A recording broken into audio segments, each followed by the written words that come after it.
Hello, and welcome back to um, another reading of Percy Jackson and the Olympians.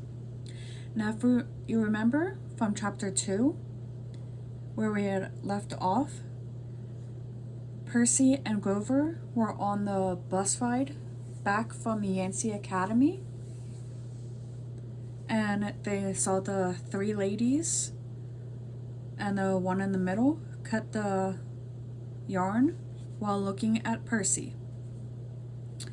Chapter 3 is entitled Grover Unexpectedly Loses His Pants. Confession time. I ditched Grover as soon as we got to the bus terminal. I know. It was rude, but Grover was freaking me out, looking at me like I was a dead man, muttering, "Why does this always happen? And why does it always have to be 6th grade?" Whenever he got upset, Grover's bladder acted up. So I wasn't surprised when, as soon as we got off the bus, he made me promise to wait for him. Then made a beeline for the restroom.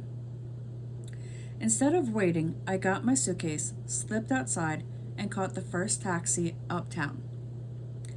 East, 104th and 1st, I told the driver.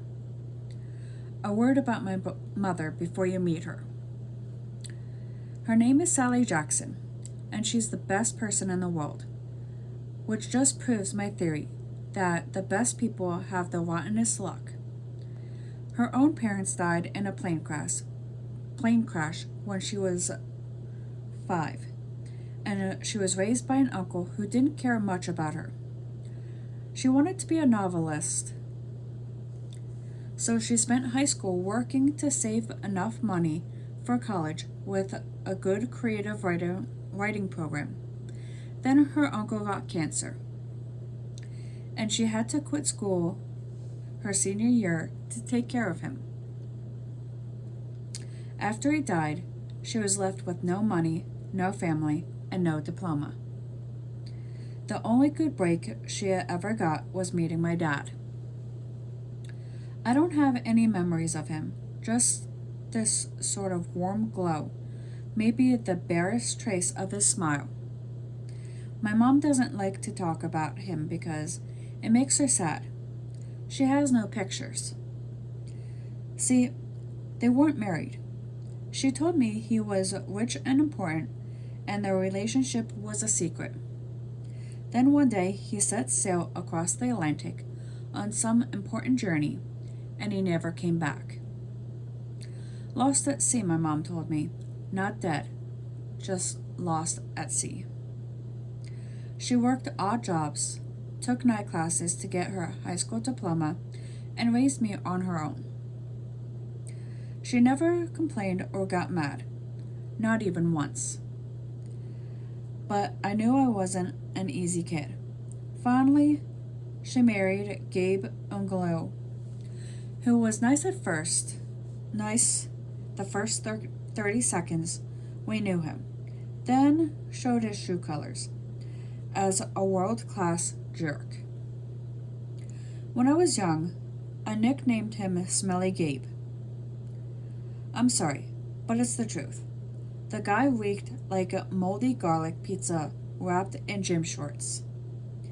Between the two of us, we made my mom's life pretty hard.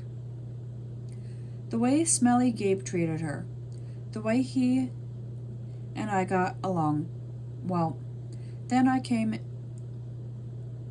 came home is a good example.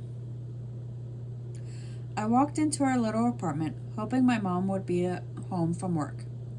Instead, Smelly Gabe was in the living room, playing poker with his buddies. The television blared ESPN. Chips and beer cans were strewn all over the carpet. Hardly looking up, he said around his cigar, "So you're home. Where's my mom?" "Working," he said. "You got any cash?" That was it. No welcome back, good to see you, how's your life, been the last 6 months. Gabe had put on weight. He looked like a tuskless walrus in thrift store clothes. He had about 3 hairs on his head, all combed over his bald scalp, as if that made him handsome or something. He managed the electronics mega mart in Queens, but he stayed home most of the time. I don't know why he hadn't been fired long before. He just kept on collecting paychecks, spending the money on cigars that made me nauseous and on beer, of course. Always beer. Whenever I was home, he expected me to provide his gambling funds. He called that our guy secret, meaning if I told my mom, he would punch my lights out. I don't have any cash, I told him. He raised a greasy eyebrow. Gabe could snuff out money like a bloodhound, which was surprising since his own smell should have covered up everything else.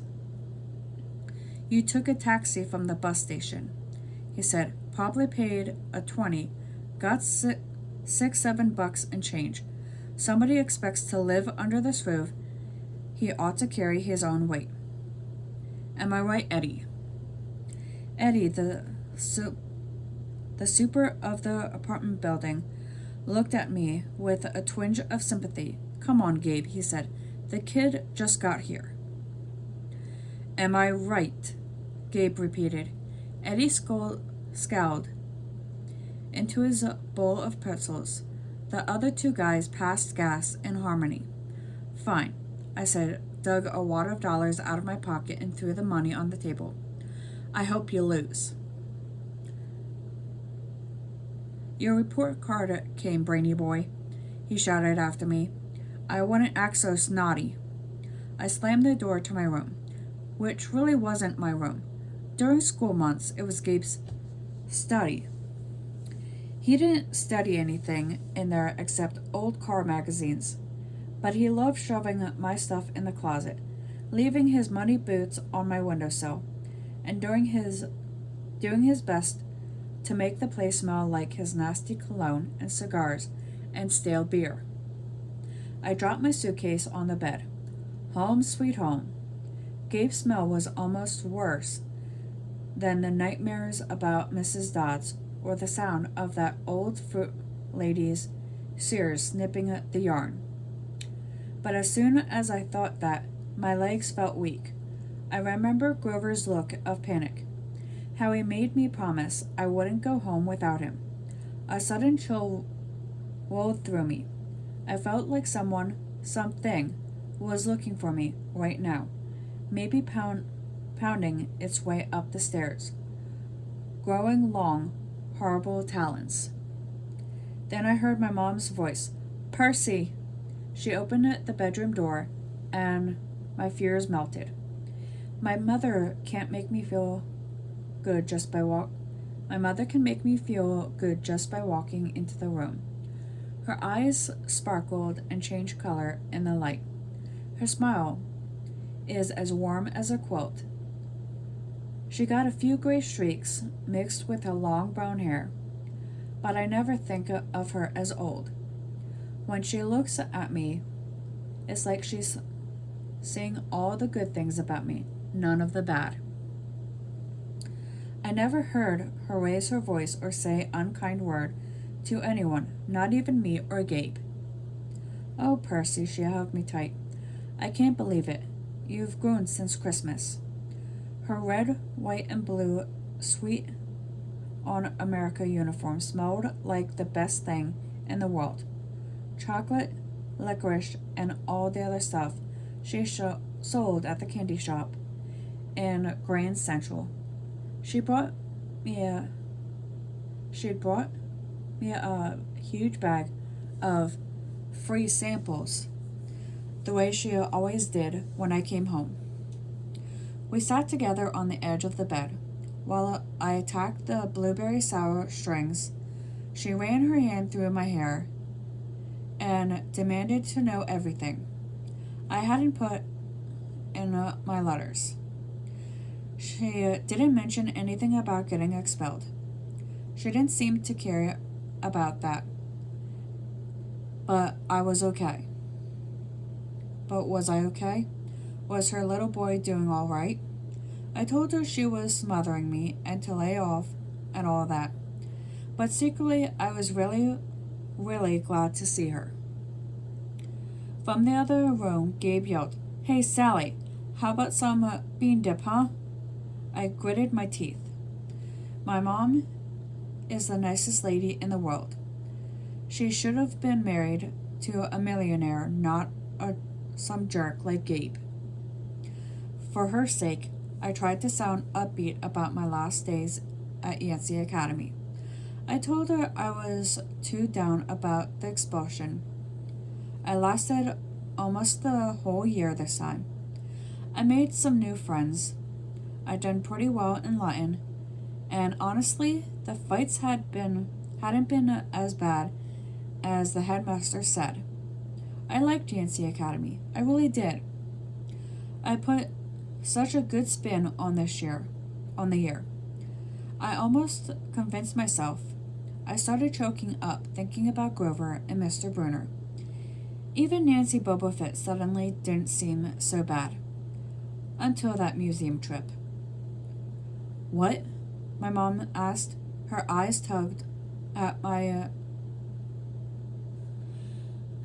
coincidence, trying to pull out the secrets.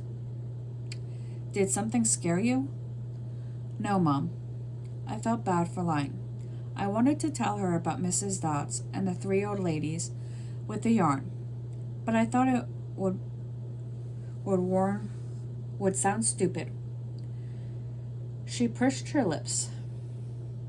She knew I was holding back, but she didn't push me. I have a surprise for you, she said.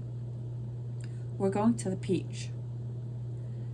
My eyes widened. Montank, 3 nights, same cabin. When? She smiled. As soon as I get changed. I can't believe it. My mom and I hadn't been to Montank the last 2 summers because Gabe said there wasn't enough money. Gabe appeared in the doorway and growled, "Bean dip, Sally? Did you hear me?" I wanted to punch him. But I met my mom's eyes, and I understood she was offering me a deal. Be nice to Gabe for a little while, just until she's ready to leave for Montank. Then we would get out of there. I was on my way, honey, she told Gabe. We were just talking about the trip. Gabe's eyes got small. The trip? You mean you were serious about that?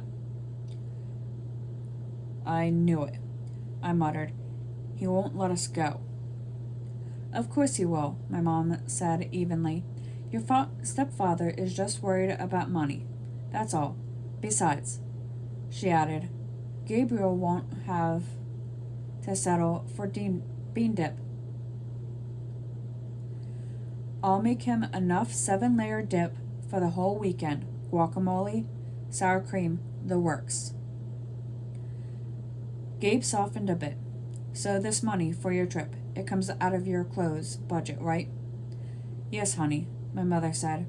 And you won't take my car anywhere but there and back. We'll be very careful. Gabe scratched his double chin. Maybe if you hurry with that 7-layer dip. And maybe if the kid apologizes for interrupting my poker game. Maybe if I kick you in your soft spot, I thought, and make you sing soprano for a week. But my mom's eyes warned me not to make him mad. Why did she put up with this guy? I wanted to scream. Why didn't she care what he thought? I'm sorry. I'm really sorry I interrupted your incredibly important poker game. Please go back to it right now. Gabe's eyes narrowed. His tiny brain was probably trying to detect sarcasm in my statement. Yeah, whatever, he decided. He went back to his game. Thank you, Percy, my mom said. Once we get to Montauk, we'll talk more about whatever you forgot to tell me, okay? For a moment, I thought I saw anxiety in her eyes, the same fear I'd seen in Grover during the bus ride, as if my mom, too, felt an odd chill in the air. But then her smile returned, and I figured I must have been mistaken. She ruffled my hair and went to make Gabe his 7-layer dip. And with that, we're going to pause for today, okay? I'll see you all in the next one.